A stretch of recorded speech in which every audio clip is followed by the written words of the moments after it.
Moi moi les babes, bienvenue dans cette nouvelle vidéo. Aujourd'hui on se retrouve pour un update lecture. Je sais que ça fait quand même un moment que j'en ai plus fait, mais je me suis dit allez Marine, 2025 on reprend les bonnes résolutions. Donc on va commencer par l'update lecture de janvier évidemment. C'est vrai qu'avant je faisais tous les 3 mois parce que je trouvais que 3 à 4 livres par mois, enfin c'était pas assez pour faire un update lecture. Mais en fait je trouve pas, parce que quand c'est trop long, moi je regarde pas. J'ai remarqué que je regardais quand il n'y avait pas trop de livres. Parce que alors les vlogs lecture et tout, ça me dérange pas quand c'est long parce que je mets en fond, alors que les updates lecture, j'ai envie de savoir vraiment ce que la personne dit. Et j'ai lu 4 livres en janvier, ce qui est pas mal, hein. C'est ma moyenne, enfin non, c'est ma moyenne très haute même.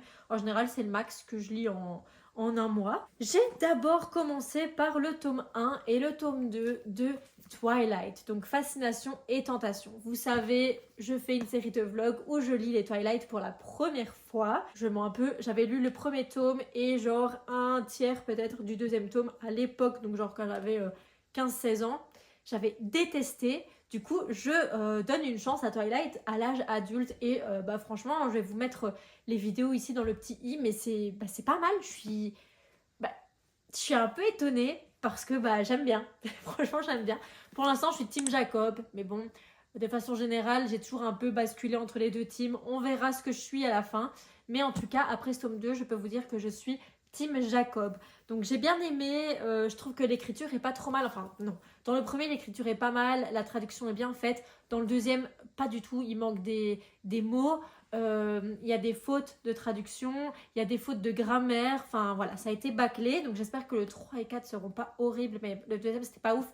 Mais le premier, j'avais été agréablement surprise par la traduction et l'écriture. Ensuite, comme vous le savez peut-être, je me suis mise sur l'application Fable au lieu de Goodreads parce que je ne pouvais plus me voir Goodreads, c'est tellement moche.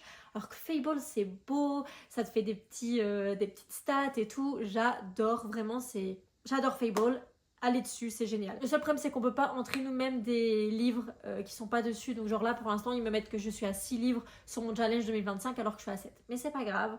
C'est ok. J'ai aussi un tableau Excel, moi, où je note mes lectures. Donc, je me tiens quand même assez au courant de ce que je lis. En même temps, c'est logique, c'est moi qui l'ai. Mais bref, vous avez compris ce que je voulais dire. Pourquoi je parle de Fable? C'est parce que là-dedans, vous pouvez trouver des clubs de lecture. Et je suis dans un club de lecture Swifty. Donc, c'est un club de lecture américain de base. Mais j'ai vu qu'il était là. J'ai vu que le premier, donc c'est 12 livres. Parce qu'un livre par album. Attendez, j'ai un doute, Taylor Swift. Fearless, Speak Now, Red, 1989, Reputation, Lover, Folklore, Evermore, Midnight, TTPD. Bon, alors on aura sûrement sorti un 12e d'ici là, quoi. Non, ça m'étonnerait. Mais c'est pas grave. J'ai vu que le premier livre qui avait été choisi, c'était The Midnight Library. Parce que, Midnight. Et je m'étais dit, allez, je l'ai dans la bibliothèque. Donc, trop bien, genre, je suis trop contente.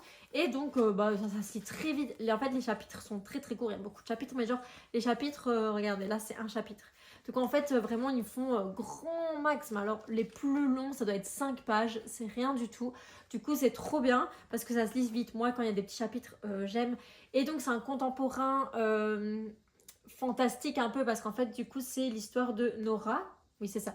C'est l'histoire de Nora qui fait une dépression et pas bien dans sa vie et qui décide de mettre fin à ses jours. Et en fait avant de mourir elle se retrouve dans une bibliothèque où elle peut choisir des livres de sa vie. Et c'est genre ses vies parallèles si elle avait fait d'autres choix dans sa vie. Et donc elle va tester plein de vies comme ça jusqu'à trouver celle où elle pourrait être heureuse et où elle voudrait rester. Ça va être un livre sur déjà...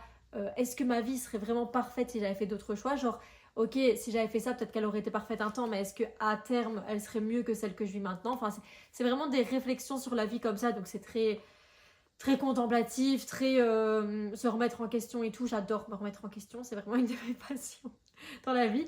Mais globalement, généralement, j'aime pas trop les livres qui me demandent de faire un peu de développement personnel. Je suis pas du tout fan de ça, mais j'ai trouvé que dans cette façon de faire de Midnight Library était vraiment très bien en fait. Genre j'ai vraiment kiffé lire, j'ai trouvé ça agréable, même si le personnage est vraiment antipathique, hein. On n'a pas trop envie de l'apprécier. Mais bon, finalement, elle me fait quand même un peu de la peine et j'étais assez contente de la fin et tout. Enfin, franchement, j'ai kiffé. Mais voilà, il faut savoir que c'est un truc qui va peut-être vous remettre en question. Mais moi, d'habitude, j'aime pas trop ça, les livres de développement personnel, on s'entend, mais genre sous forme de roman. Mais celui-là, j'ai vraiment kiffé. Donc comme quoi, il y a une première à tout. Et le dernier livre que j'ai lu en janvier, c'est pour mon club de lecture français cette fois-ci. Donc le vrai que je fais en Belgique où je vois les gens et tout. et c'est Yellowface. Alors j'avais encore le temps de lire, hein, parce que globalement on se voit le 22 février, donc j'ai le temps. Voilà, j'avais été le chercher parce que je l'avais commandé, et du coup une fois que je l'ai lu, j'avais envie de le lire, et je l'ai lu tellement vite, mais tellement vite. En fait j'ai lu normal, genre la première moitié, et la deuxième moitié j'ai tout lu d'un coup. Genre il y a un soir où Lucas est parti dormir, j'ai dit oui oui j'arrive, pas du tout, j'ai tout lu, j'ai fini le livre. C'est l'histoire de Juniper Hayward qui a fait des études de littérature à Yale. Ouais, c'est ça. Et elle a fait ses études avec Athena Liu. Athena Liu qui a un grand succès dans la littérature. Elle a écrit plusieurs livres, et en fait son premier livre a été déjà vendu à des milliers d'exemplaires. Elle avait eu un gros chèque, enfin dans une grosse maison d'édition, tout ça. Vraiment, Athena Liu, elle a vraiment bien réussi, alors que Juniper, pas trop. Un jour, elles vont se voir. Elles vont faire petite soirée chez Athena et chez Athena Liu, pardon. Et en fait, Athena, elle va s'étouffer et mourir devant les yeux de Juniper. Déjà le trauma, voilà. Et en fait, Juniper, elle essaye de sauver sa copine et tout, évidemment. Hein.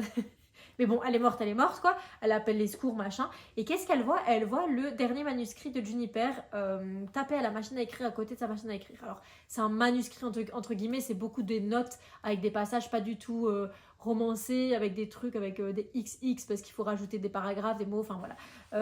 C'est une première ébauche hyper schématique, quoi. On va dire que c'est plutôt un plan.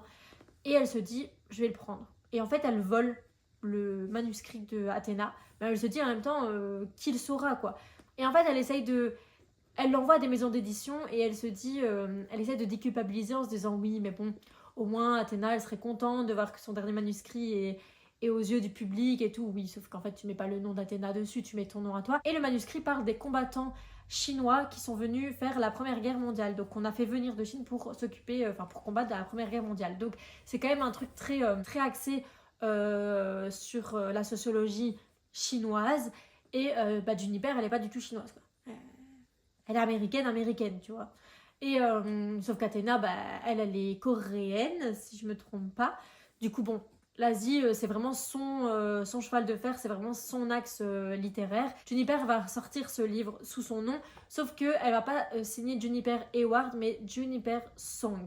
Et donc, Song, ça va induire que peut-être elle a des origines asiatiques. Et ça, c'est pas elle qui le choisit, c'est sa maison d'édition.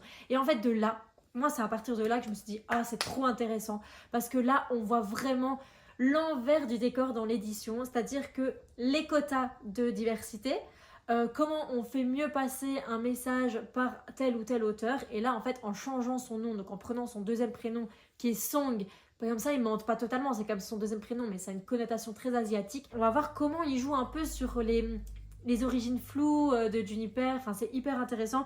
On voit aussi tout ce qui est travail éditorial derrière, de ce qui va marcher dans un certain temps, ce qui va pas marcher, par exemple pour l'instant, et je pense que c'est quelque chose qui est écrit vraiment pour notre époque, parce que d'ailleurs on parle de TikTok, on parle de Twitter, enfin voilà, on parle de plein de choses très très récentes, on parle d'autrices récentes aussi. Maintenant à notre époque, ce qui fonctionne, c'est la littérature de diversité, c'est-à-dire qui parle de minorité, ce qui est bien, hein, mais je veux dire c'est hyper intéressant de voir que ça, c'est la préoccupation des maisons d'édition en ce moment, parce que ça fait vendre.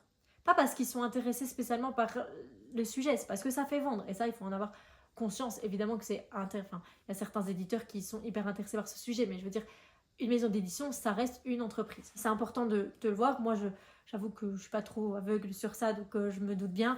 Mais j'ai trouvé ça super intéressant de le faire lire dans un livre qui fonctionne autant, parce que Yellowface, c'est vraiment, on en entend beaucoup parler. Et ensuite, on va parler de tout ce qui est harcèlement en ligne concernant les auteurs. Parce qu'un auteur ou une autrice, souvent les autrices d'ailleurs, on leur tombe tellement dessus, parfois pour rien, mais parfois pour rien. Et je trouve que c'est bien mis en scène, même si bon là, on ne lui tombe pas dessus pour rien. Mais dans la vraie vie, le nombre d'autrices où ça se passe mal parce qu'elles ont osé écrire sur quelque chose qui ne la regarde pas. Enfin, par exemple, le fait d'écrire sur une ethnie qui ne te concerne pas, c'est mal vu. Parler d'une sexualité, d'une orientation sexuelle, qui ne te regarde pas, c'est mal vu. Il y a plein de choses maintenant qui sont assez mal vues, et quand tu es autrice, tu as un peu peur de ce que tu vas sortir. Moi, j'écris, mais je n'édite pas, et je vous avoue que c'est quand même une peur que j'ai. Parce que j'ai peur d'écrire quelque chose, de pas me rendre compte moi, parce que on a tous des biais cognitifs, et du coup que peut-être par mes biais je me rends pas compte, et qu'après on va me tomber dessus. Enfin, c'est quelque chose qui fait assez peur. parce que je considère être une bonne personne et j'aurais peur qu'en fait les gens pensent que je suis une mauvaise personne à cause d'un biais que malheureusement je me rends pas compte que j'ai. Et enfin voilà, bref, c'est hyper intéressant tout ça dans le livre et en même temps il y a un espèce de... C'est un peu thriller comme ça parce que vraiment vous avez envie de savoir ce qui va se passer à la fin et tout. Et bref, moi j'ai adoré ce livre. J'ai adoré ce livre, mais je vous le conseille de ouf. Yellowface de Rebecca F. Kuang. Rebecca qui est elle une autrice, je pense coréenne. Attendez, je dis peut-être des bêtises. Ah non, non, chinoise, pardon. Ah, c'est parce que vu qu'Athena Liu était coréenne, j'ai cru. Mais non. Je sais pas, j'ai l'impression qu'il y a une histoire de vrai quand même dans cette histoire. Donc moi, je trouve ça hyper intéressant. Enfin, j'ai adoré. Voilà. C'est tout pour mes 4 lectures du mois de janvier. Je pense que vous avez une idée quand même sur ce que j'ai préféré, vu le temps que j'ai plus parlé de ce livre par rapport aux autres. Mais les 4 étaient très sympas. Mais vraiment, ouais, Yellowface, c'est un peu mon livre préféré de ce mois-ci. Si vous l'avez lu, n'hésitez pas à me dire ce dont vous en avez pensé. Moi, j'ai adoré. Si vous n'avez pas aimé, je suis hyper intéressée aussi de savoir pourquoi. J'aime bien débattre comme ça. Moi, il y a beaucoup de livres que les gens adorent, que je déteste. Donc, c'est toujours intéressant d'avoir aussi dans l'autre sens. Merci beaucoup d'avoir regardé cette vidéo. N'hésitez pas à liker la vidéo, vous abonner et commenter si ça vous tente. Je vous fais des gros bisous. À bientôt. Ciao.